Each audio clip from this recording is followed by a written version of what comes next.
we've heard of these letters being sent around by carriers, with this opt-in language, basically, reducing reimbursement rates, etc.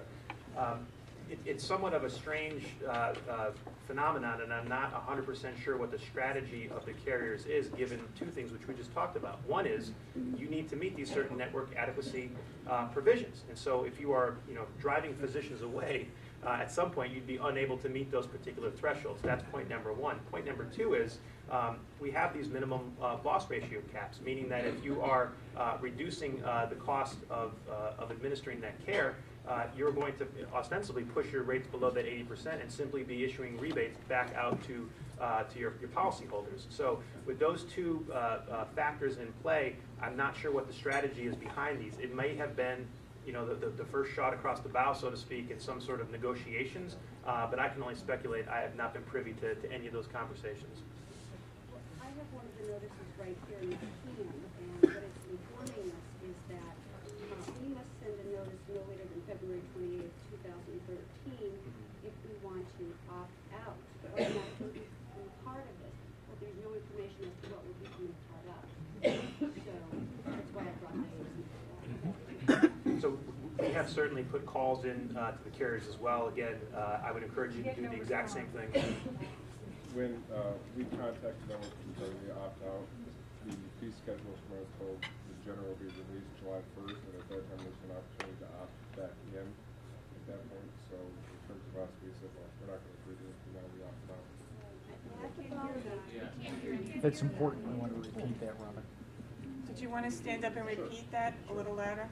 We contacted the carriers when we got the opt-in or opt-out network, and they said at the later point of the fee schedule to be released around July 1st, that there would be an opportunity to opt back in at that point. So at that point, it didn't make sense to opt in and agree to. And conversely, they said if you opt in, you could also opt out. Right. So I just have a comment to make. It seems to me that an enormous amount of time has gone into the establishment of the exchange, with the exclusion of any consideration to the main players, which are the physicians.